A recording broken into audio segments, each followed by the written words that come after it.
தமிழக அரசுக்கு சாதகமாகவும் இன்னொரு வழக்கு. இதுவரை எல்லாம் எதிர்த்த வழக்கு இதுக்கு முன்னாடி சொன்னேன். உயர்நீதிமன்றத்தில் முதல்வர் அவர்களின் ஆதரவு தேவை. இது ப்ளூ கிராஸ் அமைப்பை பற்றி. ப்ளூ கிராஸ் அமைப்பு அனைவரும் நினைப்பது போல் கருணை உள்ளம் படைத்தவர்கள், விலங்குகளின் அறங்காவலர்கள் அல்ல. இவர்கள்தான் அதிக அளவில் விலங்குகளுக்கு கொடுமைகளை செய்து வருபவர்கள். இவர்களை நாம் இதுவரை தொட முடியாத காரணம், இந்திய மிருகநல வாரியத்தில் வைஸ் சேர்மனாக இதனுடைய உரிமையாளர் சின்னி கிருஷ்ணா இருந்தார். அவர் மேனகா காந்தியின் கைக்கூலியும் கூட.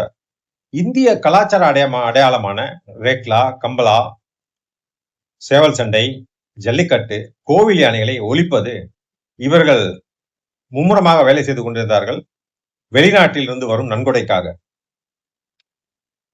இதுக்கு ஒரு உதாரணம் என்னவென்றால், இந்திய அரசு, தமிழக அரசு ஜல்லிக்கட்டை நடத்த வேண்டும் என்று அரசாணை பிறப்பித்த போது அதற்கு எதிராக உச்சநீதிமன்றம் சென்றது இந்திய மிருகநல வாரியம், இந்திய அரசுக்கு எதிராக. அதுக்கப்புறம் இவரை பத்தி அமலப்படுத்தும், இவரை அந்த மிருகநல வாரியத்துல விளக்கிட்டாங்க. பட் இவரை அவருடைய பவர் இன்னும் இருந்துகிட்டே இருந்துச்சு. அவருடைய தெரிஞ்ச ஆட்கள் மற்றும் டெல்லியில் மேனகா காந்தி இருப்பதால் இவர் இன்னும் அட்டகாசம் செய்து கொண்டிருந்தார். இவரை ஒடுக்க முடியவில்லை. ஆனா கடந்த 2024 ஒரு புகாரை எழுதுகிறேன் மிருகநல வாரியங்களுக்கு, தமிழக, மத்திய, அப்புறம் அனிமல் ஹஸ்பண்டரி டிபார்ட்மெண்ட் எல்லாத்துக்கும் இந்த மாதிரி பல கொடுமைகள் நடந்து கொண்டிருக்கின்றன, அதற்கான ஆவணங்கள் இதுவே அப்படின்னு. உடனே தமிழக மிருகநல வாரியம் போய் இவர் ஆராய்வு செய்யறாங்க. நான் சொன்னது அனைத்தும் உண்மையாகுது. அவங்க உடனே இவங்களுக்கு லெட்டர் எழுதுறாங்க, உங்க மேல நாங்க நடவடிக்கை எடுக்க போறோம் அப்படின்னு.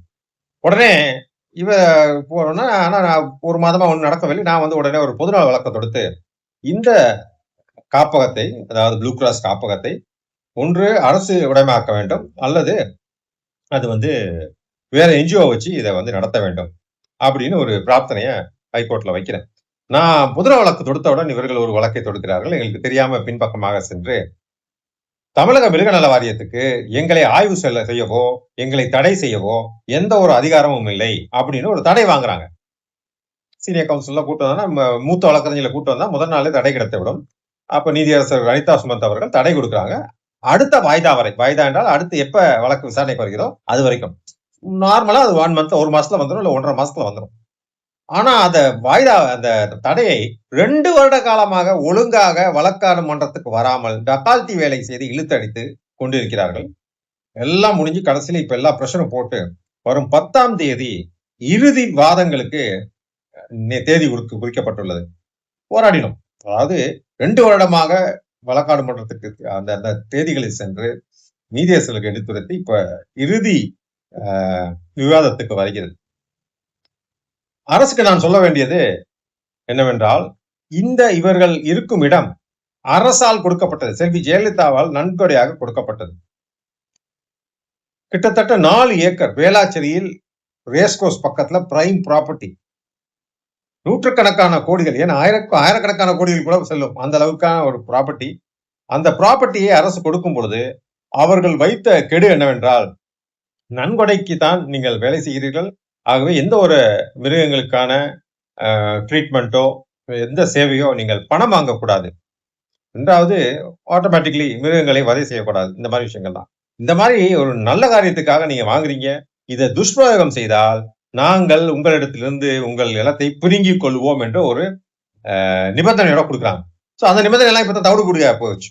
இப்ப நம்ம அரசுக்கு வைக்க வேண்டிய வேண்டுகோள் ஒன்றுதான், இந்த வழக்கை அரசு வழக்கறிஞர்கள் திறம்பட விவாதிக்க வேண்டும், விவாதம் செய்ய வேண்டும். நாங்களும் இருப்போம், நாங்களும் விவாதம் செய்வோம், நான் தான் போவேன். சோ ஆக மொத்தத்துல இந்த ப்ளூ கிராஸ் அமைப்பை ஒழித்து கட்ட வேண்டும்.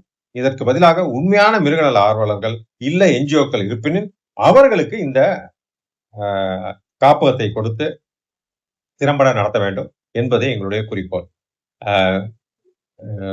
தமிழக முதல்வர் மற்றும் சட்டத்துறை அமைச்சர் நிர்மல்குமார் அவர்கள் பணிவன்புடன் நான் கேட்டுக்கொள்வது, இதை எங்களுக்காக பூர்த்தி செய்து கொடுங்கள். நன்றி, வணக்கம்.